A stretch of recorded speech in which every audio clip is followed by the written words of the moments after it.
the highest rated TV show of 2026 has been crowned. Highest rated so far, we must say. And that is with a 100% score on Rotten Tomatoes from critics. And that is The Vampire Lestat.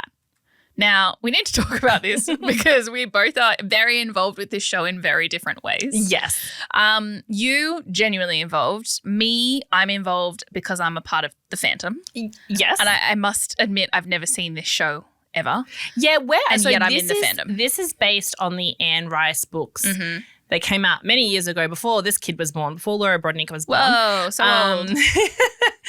I mean, I guess Dracula's older than that. Would you believe it? So this TV show, well, the interesting thing is. Yeah, tell the people. So the first 2 seasons of the show were called Interview with the Vampire, which is the same name as the movie that had Brad Pitt and Tom Cruise in it many, many years ago, which is also adapted from Anne Rice. Yeah. But it's based on the Vampire Chronicles by Anne Rice.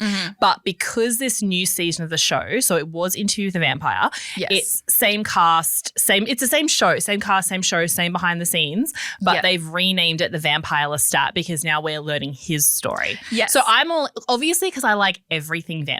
Yes. And I like these vampires because these are the vampires I was raised on.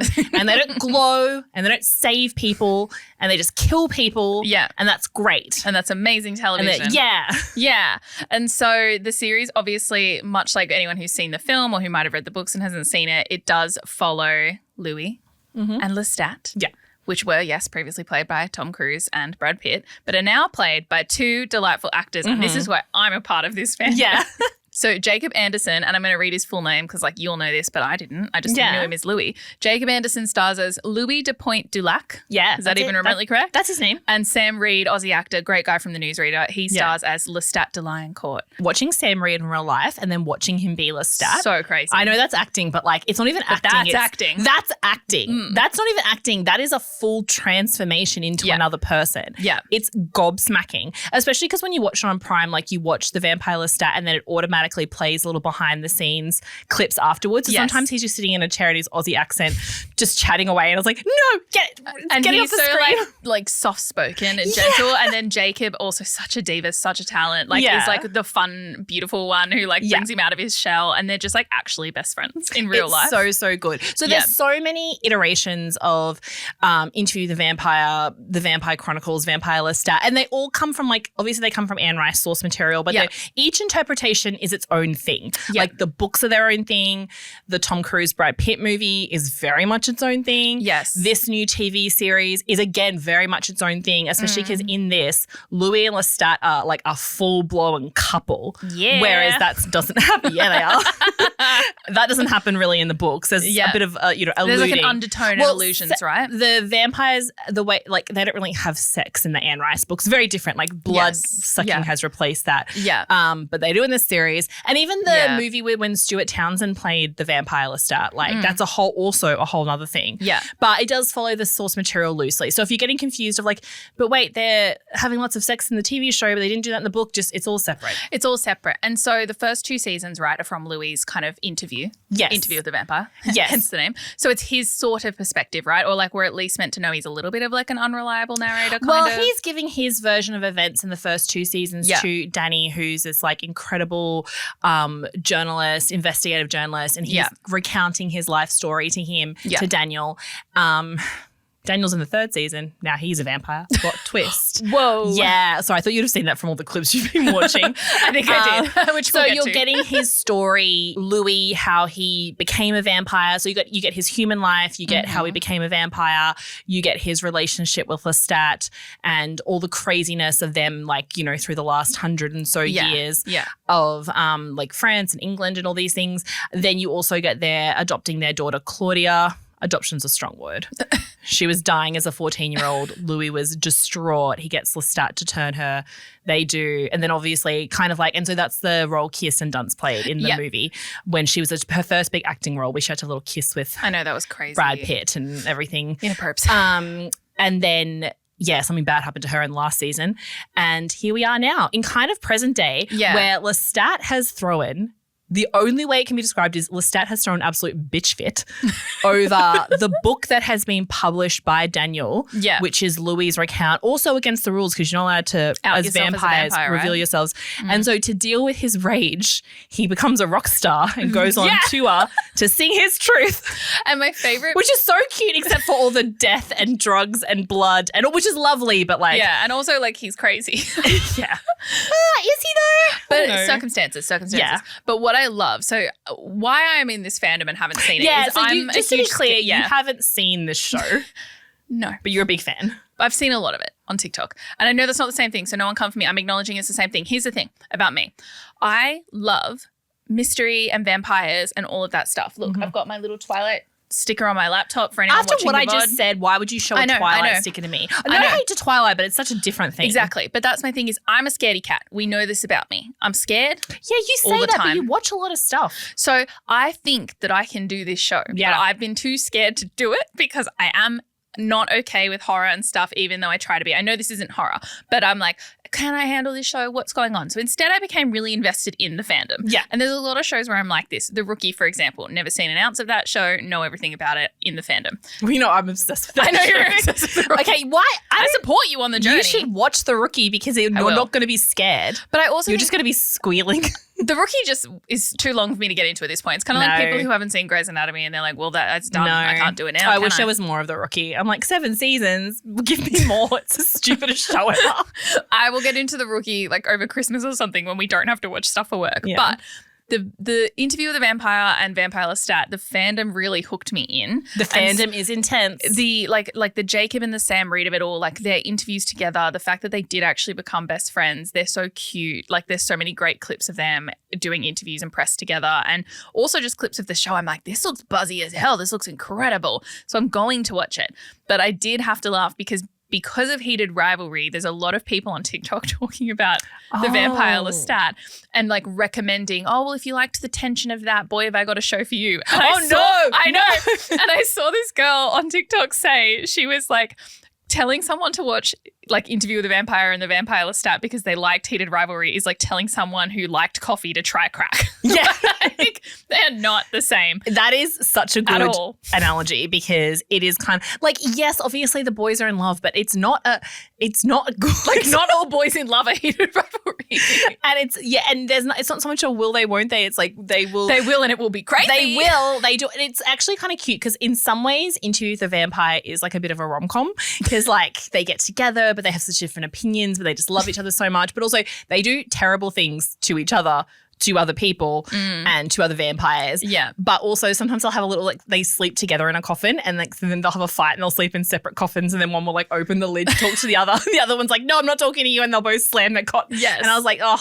And in this season it's so funny because Louis is not in it as much. Lestat is that's sad. Because it's Lestat's story. He's in and out. He's in and out. But it's Lestat's story and it's kind of going back and forth. But then when Louis comes back into the picture and they have this sit down together and they're such like jilted lovers and they're trying to hurt each other and everything. They're literally just, it's like these two immortal beings who have been alive for hundreds of years. They've seen everything.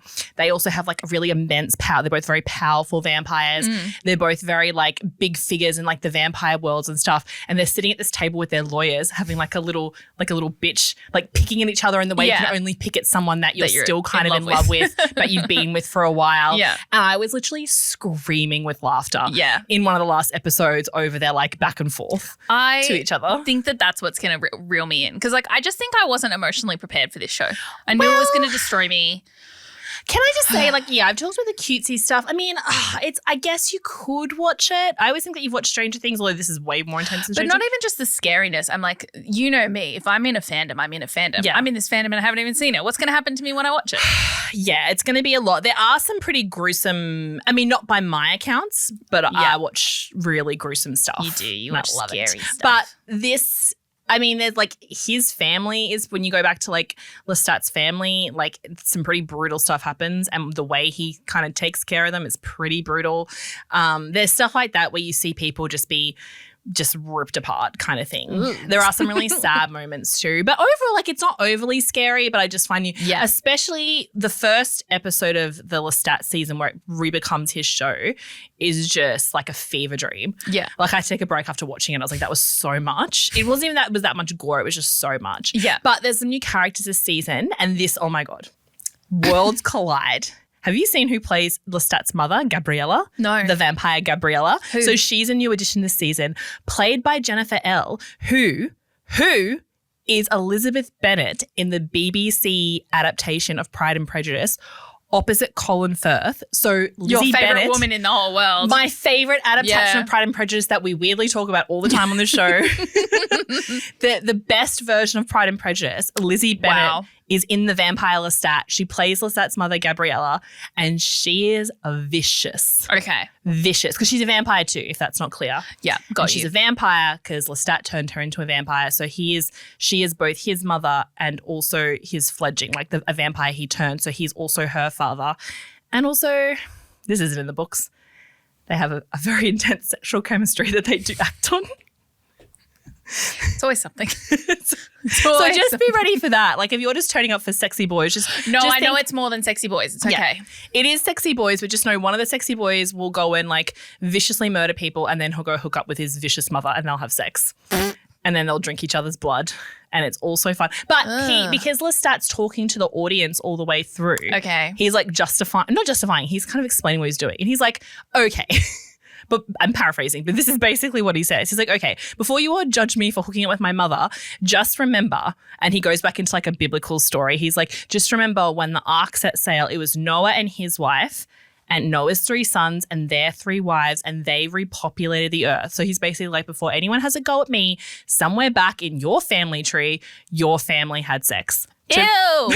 And he's like, so leave me and my mother alone. I'm like, well, fair enough. That's deeply funny, if not incredibly disturbing. That really sets the tone for the show. Yeah. If you're wondering if you should watch it, that's the vibe. Yeah. It sounds like I've given away a lot. I've literally given away nothing. This all happens in and like I the even first. knew all that, and I've never seen this Yeah. show. And I think I love a show where a cast is really good at their press, even if they don't like doing it. Like, even just like giving great interviews, doing great shoots. Like, I don't love watch a any bit of of that. And I it's don't so watch fun. any of their interviews. You should. No, I don't want to do It's that. so I don't want good. to, I don't like to watch characters and shows. I like be real people. That's why when Australian Sam comes on, I'm like, turn the TV off. You're so insane. But anyway. I just like to live in the world of the TV show. I'm glad the actors are super famous. I love them, obviously, because they play these characters, but I don't want to go interact with them or watch them muck around on We're set. on two different sides of the fandom. The girl who's seen the show and the girl who just likes the actors. I think there's a lot of people in that. So you haven't seen it, so this is a hard question to answer before we go into our next topic is, do you feel like it should be the highest rated show of the year? Because that's a big call. I think it shouldn't. I haven't even seen it because I'm like, it is like breaking down culture. Like, the boys were on the cover of GQ. They are doing interviews with every major outlet. Like, everyone is talking about this show. And even outside of like everyone talking about it, the people who do watch it are like, this show maintains being incredible. Like, the first season was apparently amazing and only got 98%, and people think it should have been 100%. Yeah. But the following 2 to be at 100, pretty solid. I would say it seems like it should be the number 1 show. It is. Well, it's just everything works. The storytelling works. The script is incredible and like so cutting, like that little nugget I just delivered you about Noah's family having sex. Yeah. It's also really heartbreaking in a lot of scenes. It is top tier TV. Whether it's the best show of the year, I mean, obviously it's subjective, but I don't know. I also think that being the 3rd season, like everyone's very warmed up to these characters. Like you said, the first season didn't get 100%. I think if another show was going to get 100% this year, judging by critical acclaim, it would have been Widow's Bay. Yes, well. Have you watched that yet? Not yet. It's on the list, but let me hit you quickly with a couple of the shows and you can tell me if you think Vampire Lestat is in the right space. The Pit season 2 got 99%. I have no thoughts on The Pit. I'm sure. No, I've heard it's great. I don't personally watch it, but yeah. Widow's Bay, 98%. I reckon season 2 of Widow's Bay will be 100 because like it just got so good as it went along. Yeah, and everyone's talking about it. You, Guillermo del Toro, everyone. Yeah, just me and Guillermo del Toro. We made this happen. Good to you guys. Me and Del Toro fighting the good fight. But I think that will be 100% next season for sure because now the fandom's warmed up. Yeah. The other Bennett sister got 97%. And like that, I loved that show a lot, but sounds like Widow's Bay and Vampire Lestat should definitely have been above it. I would say the two best new shows of the year, because obviously Vampire Lestat is technically the third season of Interview with the Vampire. Yes. I would say the two best new shows of the year so far are The Bennett Sister, 100%. I mean, from me, it should have got 100%. And Widow's Bay, also 100%. Yeah. They're the two standouts. And like a lot of the rest of them were season 2s, like Rival season 2 got 97%, Hacks season 5, 97%. I'd say Hacks should have got 100%. Should have got higher. Margot's Got Money Trouble and Bait also were up there in the high 90s. Margot's Got Money Trouble is a great show. Yeah. It's not in the same class as Widow's Bay or the other Bennett Sister, but it's very good. Yeah. So there's some good stuff in there, you know. Yeah. Babe with Riz Ahmed, that was great. Like, but I do think from all accounts as a non-fan, it does look like Vampire Lestat it deserves its credit. I want you to watch it so badly. I'm going to. And maybe all the spillers should too, and then we can talk. You're going to message me throughout. I'm going to have my phone on or off potentially because I just think you're going to be like, I can't even imagine the messages you're going to send me. Yeah, oh my God. It's going to be crazy, but I hope you enjoy it. I will.